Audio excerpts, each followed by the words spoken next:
Hello and welcome back to another episode of No Filter, Just Faith.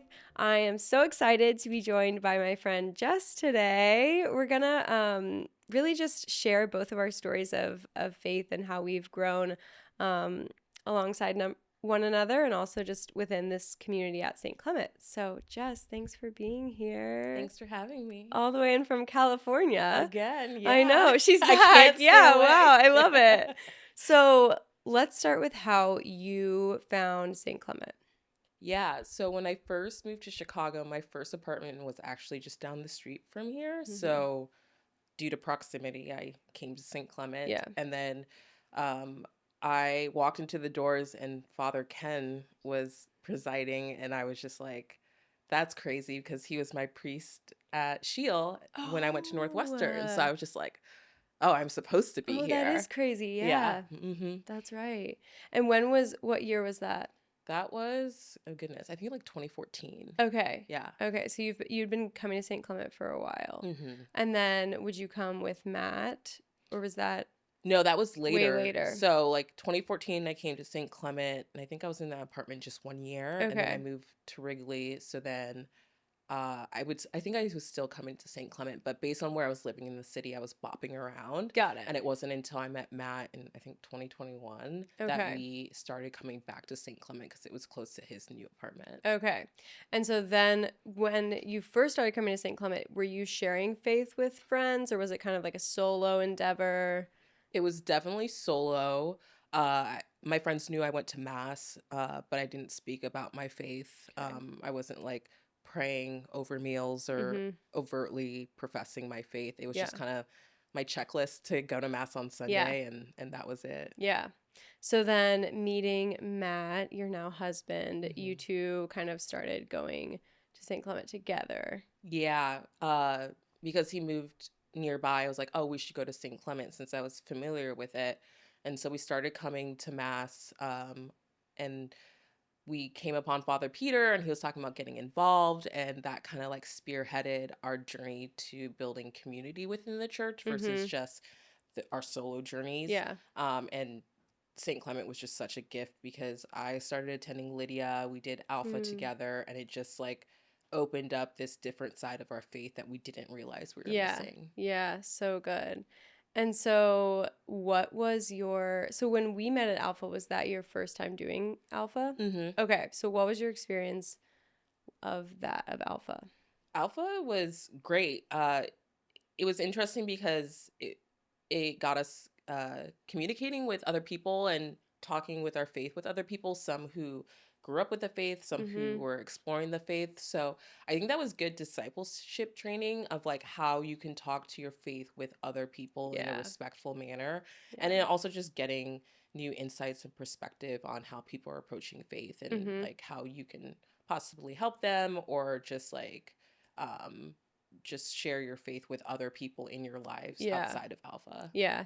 It is such like a good, almost like icebreaker for yourself to be like, okay, this is how I can talk about faith with other people. Like strangers, which I find is easier to talk about my faith with. Right. It's like once you can get comfortable doing that, then it's like, okay, you can have some of those like tougher conversations with your close friends and your family. Yep. 'Cause I agree. It's like something about sitting in a circle, talking about the big stuff. You're like, okay, I needed this. So good.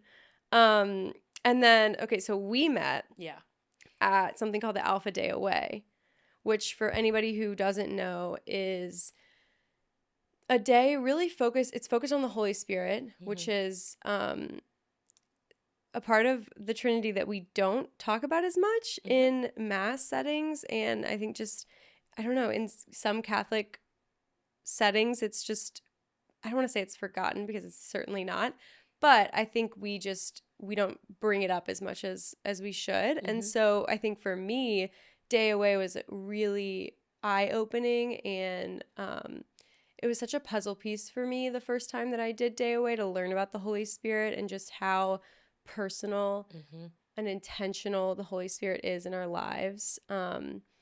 And, you know, the more that I encounter the Holy Spirit, the more my mind is just blown. And I think that's something that we share together, which is so awesome. But so a big part of Day Away is a prayer service where people, you go up to prayer teams, which are just groups of 2 or 3 people that pray with a guest, an alpha guest. And you can come up with any intention, and then the prayer team just acts as an intercessor for the Holy Spirit and asks God to, reveal anything or speak words that are comforting or whatever this person might need. And so you and I shared that. You were actually the first person I ever prayed for, which is crazy. So let's talk about like why you felt like you wanted to come up for prayer. Because I think that takes courage, because it's it's absolutely a vulnerable thing to do, is ask someone to pray for you. Yeah. And I don't like asking for help. Yeah. It's something I'm still working me too. on. I get it. So before we actually got down to do the praying, we met with our alpha group and we talked about the Holy Spirit, and we talked about if anyone's had encounters with the Holy Spirit or with Jesus. And it was really the testimonies for some of the people in the group that was like, okay, let me pray over this and let me try it. So when we went downstairs to the chapel, I was sitting there and I was praying and asking, like, God, like, reveal to me whatever you want to. And as I got up, I was gonna go to my comfort person, which was Emmanuel. And then as I was walking towards him, someone else just got up and asked him to pray for them. So then I was like, it's too awkward to turn around and sit down. So I turned the corner, and I don't know what it was. I didn't really visually see you. I just saw 2 people I was supposed to walk towards. So I walked towards you guys and just asked for general prayers. And then through you and your prayers and the Holy Spirit, I had my first encounter with Jesus. I just felt a warm hand on my shoulder, and after that, it was just tears. Yeah. It's so crazy. And like Jess and I can laugh about this because like now we've become friends, and I think we both are just really mind blown by how God has worked in this friendship in ways that like we wouldn't have guessed. But yeah, like Jess was the first person I ever prayed for. And like if you're comfortable more telling, like, this is from my perspective, Jess comes up, asks for prayer, and we put our hands on her shoulder. And at that point, I kind of not zoned out, but it definitely wasn't like I wasn't speaking out of my own thoughts or anything. And I just was speaking to Jess, and then clearly you had some sort of encounter, because the next thing I know, Jess is on the ground crying. Yep. and like but for some reason, my instinct was to get on the ground with Jess and keep praying, because I could tell whatever was happening wasn't bad at all. It was a really beautiful, like it was pure love that Jess was that you were experiencing. And so my instinct was to just keep my hand on you and keep praying. And again, like I have no idea what I was saying to you, because I wasn't praying words that were my own. And my prayer partner's instinct was to kneel beside us and just like sweat bullets. Like he was freaked out. He was like witnessing this, like, this is not between me or her. This is, it was hilarious. Like, just like all of it looking back is just amazing. But I remember like praying over you and really feeling like I felt that you were so safe in this, whatever you were experiencing. Like, even though you were visibly weeping, sobbing, I think from an outside perspective, it would look like you were uncomfortable, but I had such a sense of peace and safety and love. And then I remember reaching a point at the, like, a minute or two, a few minutes into it, where I could kind of feel like the Holy Spirit, which at the time, like, I was not like, this was a huge experience in my spiritual like maturity. Like this is my first time praying with someone and I skipped training. Sorry. So like this was a lot. But I clearly had felt like the Holy Spirit, God's presence that was with us had, Mhm. kind of moved on. We had both kind of been like, okay, that was over. There was clearly Mhm. healing that took place in this Mhm. moment. And then I remember, we're both on the ground at this point, and, we kind of sit up and we're just like, well, what just happened? Yeah. And then I remember, we walked back to your seat together, Mhm. and you were with Matt. Mhm. And yeah, so what, like, from your perspective, what was going on Mhm. in your mind and then like in your heart? It's funny because when I was first standing there, I was like closing my eyes and trying to just invoke the Holy Spirit. And then I could feel myself being disingenuous because I was kind of jealous that other people had Mm. had experiences. Mm-hmm. So at some point I was like, oh, wait, I'm not coming into this with the heart that I need to. So Mm. then I like surrendered and I just said, Jesus, Holy Spirit, if there's something you want to say to me or have me encounter, like I'm open to it. Mm-hmm. And then it was just like a moment after that where I just felt Wow. knocked out by the Holy Spirit Yeah. and I just started sobbing. And I heard your voice, but I knew it wasn't your voice because everything you were saying, I was just like pinpointing to different times I was journaling, like Mm. wounds, things I was aspiring to, hurts and pains, rejections. And as you were speaking, like I felt like God had heard me Mm. and was like validating that he had heard me and was like healing me and just helping me release through the sobbing of like, Yeah. this is no longer yours. Like, release it to me. Um, and then I had an encounter with Jesus and it was wild. It was literally just like me and him. I know this sounds crazy, but it was dark, but it wasn't dark because I could see him. And I Mm-hmm. was just in the fetal position and he was Yeah. just like comforting me, just like you were comforting me with your hand on my shoulder. And it was just like, I I felt like I was crazy when we finished and I stood up. I was like, did that just happen? Like, Right. what just happened? Right. But it was just like such healing and such peace that I'd never felt before in my entire life. Wow. So, Yeah. I mean, I, yeah, like, it's so wild because I completely get, like, even us saying, like, telling this story, and like I don't tell this story to no. many people. Mm-mm. I really don't, but I I just know that it was such a genuine and, like I said, safe and loving encounter with Mm-hmm. Jesus, that, like, even though externally, like, if I saw a grown woman in fetal position Yeah. sobbing, I'd be like, something must be so Yeah. wrong. But Yeah. I knew that everything was just perfectly okay, Mm-hmm. which is just like the most mind-blowing Mm-hmm. part. And so day away ends. Mm-hmm.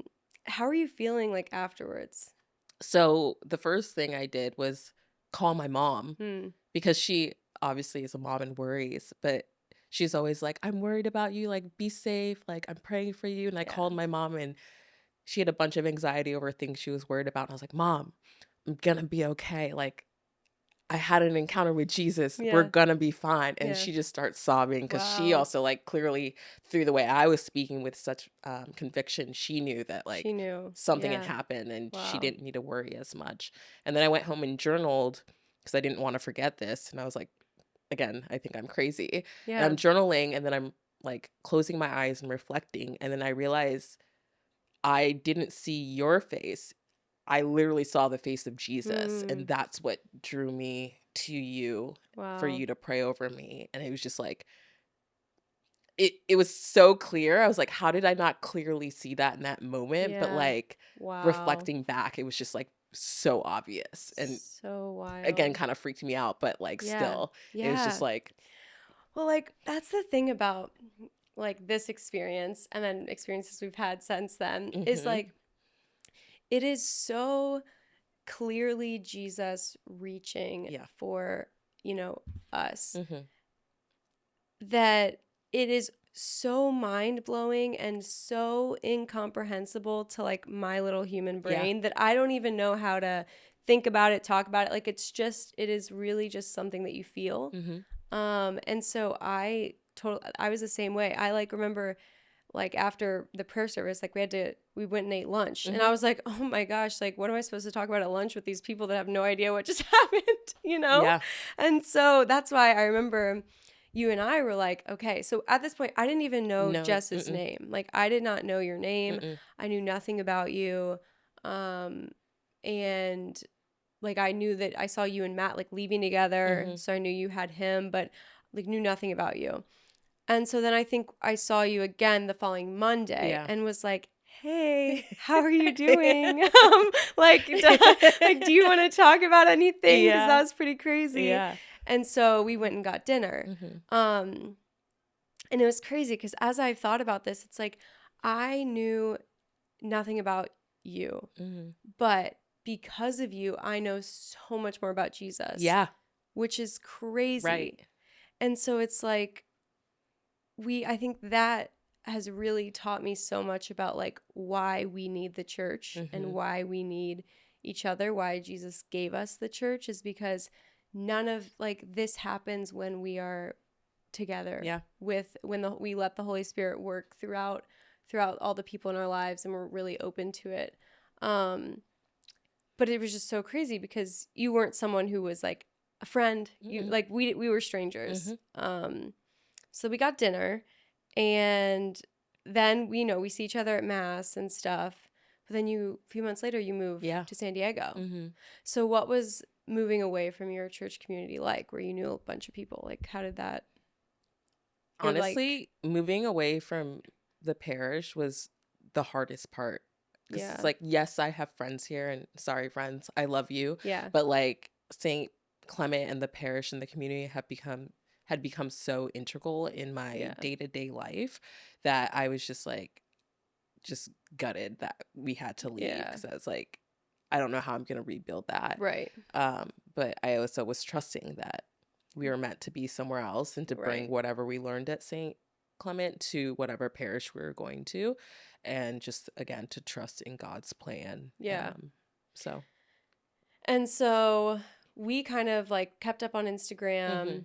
Um and then it was like so I would say that experience, our experience really fueled me because Mm-hmm. at that time I wasn't working at St. Clement. Mm-hmm. I honestly that wasn't even like on the table for me. This Mm-hmm. was my first time being an alpha Mm-hmm. leader. But that absolutely was like the start of something for me where I was just like it was so obvious to me that we are temples of the Holy Spirit. And I started everything about my life. I Mm-hmm. really, from that moment, like something just clicked. And I started to say, like, okay, like this life is not my own. Mm-hmm. It belongs to God. So what can I do to glorify him in Yeah. it? And so like that was crazy because again, it's this experience that you can't fully like explain to other people, but you just know because Mm-hmm. it's so deep within you. And so that was such a turning point in my faith journey. And so that was at the beginning of 2023 and then no, it was fall of 2023. And so like the next 6 months Mm-hmm. were just like huge for my like I was very much on fire. Like Mm-hmm. everything that I was doing was how can I learn more about Jesus? How can I grow in this relationship? And again, that would have been so great if you were here, but Mm-hmm. you had moved to San Diego. Yeah. So and then yeah, I guess I started working at St. Clement. And this is when, again, I encountered Jesus because of Jess. Mm-hmm. So, backstory, this is in like, I had just started working at St. Clement in May of 2024. I started working. This was in like July or August. So, a couple months into the Mm-hmm. job, I knew that this was where I was supposed to be. But again, it's like, I was feeling just like a little bit like imposter syndrome of Mm-hmm. like a little bit incapable. Mm-hmm. Like, oh wow, was I just going off of this high and Yeah. did I accept a job that I have no business working in ministry? Like I just the enemy was Yep. coming at me. It was just lies. And again, Jess was living in California at Yeah. this point. And so I'm feeling low, but I'm like, I'm showing up. I'm going to confession. So I walk in the door of Holy Name and I felt this like just like the weight lifted. And I feel that way when I walk into churches, Mm-hmm. honestly. Like there's just such a a home, Mm-hmm. a peace that I think we feel in being in the real presence of Christ in the Eucharist. So I walk in, but I feel like in a daze, like it's my heavy burden is lifted, and then I kind of just feel like, I don't know, it's very hard to explain, but clearly I was like feeling spiritual healing. Mm-hmm. And then I walked down the stairs to where the confessionals are, and there's a line of people as usual on Saturday mornings for confession, and the last person in that line is Jess. And like at this point, I just start like the waterworks Mm-hmm. because Jess lives in California. Yeah. So so like I'm confused why she's in line for confession at Holy Name Mm-hmm. on a random Saturday. And so like I just go up to Jess and I'm like, "Hey." Like sobbing. I'm like, "Hey, you're here. I'm so glad you're here." Because I like clearly God, not only did he hear me when I woke up and was, feeling down on myself, but he knew, like, this was his plan far before I Mm-hmm. even woke up, So far. because you had to plan to go to confession Mm-hmm. at the exact moment. I mean, it wasn't even like Jess was 5 people in front of me in Mm-hmm. line. I walk into the cathedral and Jess is the last person Yeah. in line. So I stood behind her. And again, it's like I don't understand No. why he would bless me so much with that. Mm-hmm. Like I have no idea. But again, these encounters Yeah. carry me through Yeah. weeks, days where I feel far. Mm-hmm. So yeah, I mean, it's such a like our friendship again, Mm-hmm. like we haven't even got to spend so much time Yeah. together because we live in very far, like very different states. But like I know Jesus so well because of the ways that we've been able to encounter him together, and it's crazy. Mm-hmm. But I'm so grateful. Well, again, it's also like Holy Spirit and then also trusting in God's plan, because we had come in for a wedding and I was just going to go to confession alone. So I got up and was like ready to go. And then Matt decided he wanted to go. And so I know the line gets long. So I was like sitting there annoyed and I was like, "You're going to make me late." But again, God has his timing. So because Matt decided to go last minute and made me late, I got into God's confession. like, Elisa's walking slow from Lincoln Park. She's dragging her feet. Yeah, but it's funny because like I was going through a tough time too, because we had just moved. We literally like packed Matt up. I moved back home. We got married. Then we moved to San Diego. We had been there for maybe a month or two before we had to come back for this wedding, or for whatever reason we were here. And so I was just feeling the weight of all the stress from the last couple months. And I was like mad at Matt, mad at God. I was like, why am I in San Diego? All my friends and community are in Chicago. So I'm hysterical and I'm just like feeling lost and low and alone. So I was like, again, I'll go to confession too, because I was like, sorry, it's like I need to recenter and reconnect him. And he blessed me with you. And it's just like, and it's just, you can't make that up. It's so crazy. And like, I don't get it. I don't understand, but we're not supposed to get it. Like, and that's just what's so amazing. And yeah, it's like anytime that I think, oh, just a coincidence, I remember like these moments. And I'm like, there's no coincidence. No coincidences. Like the Holy Spirit is in everything all the time, everywhere. Yeah. And we are just, supposed to have our hands open and go where he leads us. But I just like, I don't know what next will happen. Yeah. we were in Rome at the same time and didn't know it. I forgot about wish that. we had run into each other. Jess and I both planned a pilgrimage to Rome in this whole year, and we get on Instagram and I see she's in Rome and I'm in Rome and I'm like, oh my gosh, why didn't we run into each other in St. But Peter's that or alone something? was just enough. I was like, I saw you post and I was like, wait, is she here? Yeah. And so I was like, are you here? And she's like, yeah. I was like, are you? I was like, yeah. Crazy. I just, you can't make it up. But it's these encounters with Jesus that leave us fueled and spiritually fed. And I also think like going back to the first encounter in the prayer service, even the word encounter to me was foreign at that Yeah. point. Like I Yeah. didn't know what people meant when they said, "Oh, I encountered Jesus." Like I'm like, that sounds nice, Yeah. but like I have no idea what you mean. Like, Right. so I never want to even like I never want to speak or seem like what we experienced was like normal to us or Right. expected by any means. Like completely new, completely mind-blowing, and available, capable by literally anybody Hmm. because we did nothing. Like we did Yeah. nothing except show up and open ourselves up to whatever God wanted to do Yeah. that day. And yeah, And I think what you're saying is true too, because I was born and raised Catholic, and like we had like a cute little prayer corner in our home, and mm-hmm, we'd sit down and kneel and pray. And my mom introduced us to the saints, and we did the rosary. But like as I grew up and went to college, even though I was like involved and went to mass, like I still wasn't open fully looking mm-hmm, back or truly pursuing Jesus. mm-hmm. And it wasn't until St. Clement and Matt that I really started to like open myself up and like gave God the space to, you Yeah. know, come in and really Mm-hmm. start to work in Right. me. Yeah. Because I feel like for both of us, it had to go from like being like okay, I'm in charge of this, like this is my faith life, Mm-hmm. I'm gonna do this is what I need to do, to like I have to just becoming clueless in a Yeah. way and being like, I don't know what you want to do with my life, I don't know what all this means, Mm-hmm. but I am so open to it because I see that it's something. Yeah.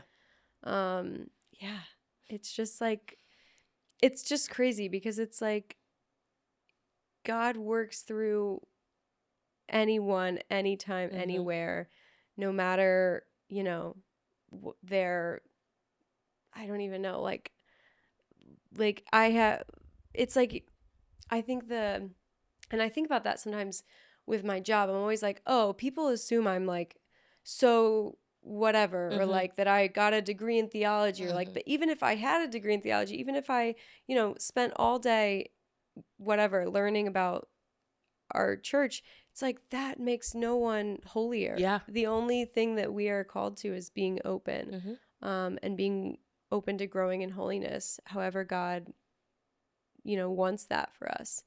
Um, so, yeah, crazy. So that's where Jess and I are at now. Yeah. I don't know what'll happen next, but I look forward to it. Same. What is your what's your faith like now? I guess a question I always ask my guests is like, what's something right now that's fueling your faith?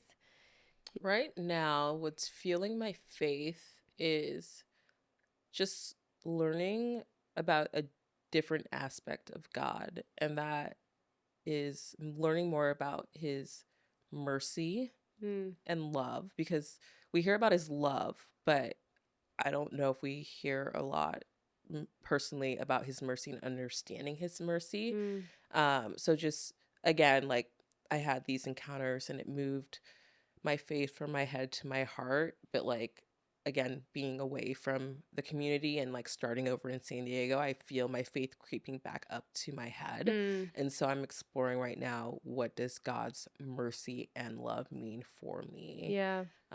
So I'm reading a bunch of books, and then Matt and I are also involved in OCIA in San Diego, Nice. which is super nice because we went the first year, and this year we're leaders. So trying to look at it again from the perspective, if you will, from Alpha, of like people who are exploring the church and how Yeah. do you explain these things to people, and then also not just being a part of their journey, but like also being on my own journey Yeah. to dive deeper, because there's Yeah. always more to learn. Totally. Hmm. That's awesome. Yeah. What's your church in San Diego? It's called Saint Vincent de Paul. Okay. Hmm. Cool. Because it's funny, like that's the thing about St. Clement is like we always have people who move Hmm. on to different cities, and I'm like, I need to start writing down like all the churches that Hmm. people go to and say that they, are finding community at, because we have to be able to spread the love. So Yeah. that's so good. Well, thank you Of for course. being here to chat. I know that you'll be back. Yes. And hopefully we can have Matt in here too. Yeah. But I'm so grateful for you, and I look forward to everything else that we do together. It's gonna be Me great. too. Yay. We'll keep you guys updated. Yeah, well, it's part 2.